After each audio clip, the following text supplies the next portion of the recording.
complicated than I, you understand. So we will try to finish it as soon as possible, then we will go for other models. So here you see the auricle. This is also called pinna, all right, and this is like a dish antenna, so that it can reflect the sound waves, so that the sound waves can be focused and can go through the external auditory meters. All right, this is also called external acoustic canal, whatever you can say, so something external.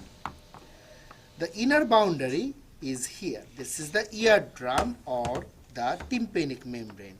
You can see it, the tympanic membrane, and it's very difficult to put it back or take it out. All right, however, so this is the tympanic membrane, and this tympanic membrane vibrates according to the intensity or the frequency of the sound.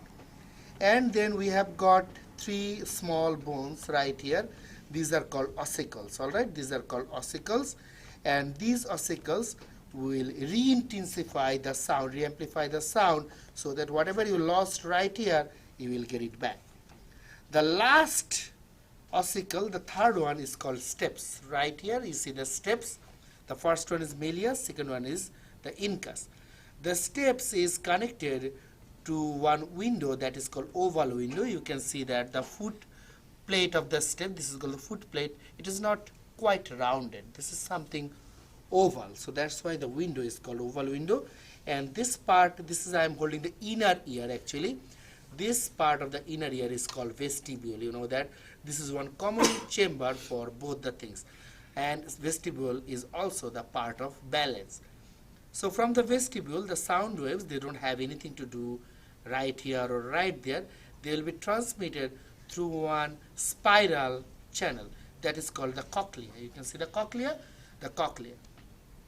In the cochlea, we have got those labyrinths, bony and membranous labyrinth. Bony labyrinth is basically the outer part. Membranous labyrinth, from the name membrane, you understand that is soft. So membranous labyrinth is inside, where we have got the sound waves going, and they are vibrating those hair cells, and hair cells are rubbing against the tectorial membrane, not shown here. And according to resonance, some group of cells will vibrate, some other group of cells will vibrate. Normally the high frequency sounds will vibrate the hair cells right here. Low frequency sounds, the drum beats, will vibrate the hair cells right there. And then they will come out, the sound wave will come out through another window that is right here, that is rounded, and that is called the round window. So the sound will not be puckered right there, and you will have one flawless hearing, all right? And here is the nerve. It has got basically two components. One is the vestibular component arising from this, that is for the balance, and another one is the cochlear. So in common we call it vestibulocochlear nerve, which is the eighth nerve. Here you can see three semicircular canals, and they are geometrically located 90 degrees to each one.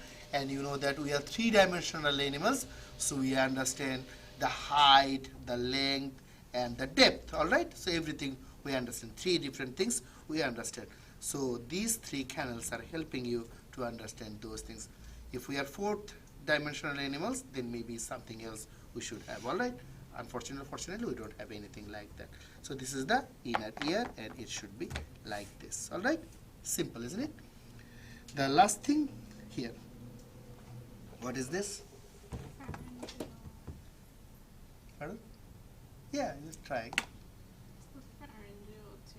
Yes, yes, she is right. So that is the pharyngotympanic tube or auditory tube. Even though the name is auditory tube, but it actually doesn't help you hearing anything, all right? It helps you to balance the air pressure in the middle ear and the atmosphere. When you are swallowing, you are taking air from outside, or you're releasing some air. So not always it's open. When you are swallowing, this part is opening and maintaining the balance of air pressure. So pharyngotympanic tube or auditory tube, or it has got another name, eustachian tube, everything is the same, all right, this tube. Anything else? Okay, last thing, where all those things are located, in which bone? We have got the bones right here, in which bone? He is right, and I think you all know this is the temporal bone, where we have got all those things located. All right. Okay, so any question? Nothing? See by yourself.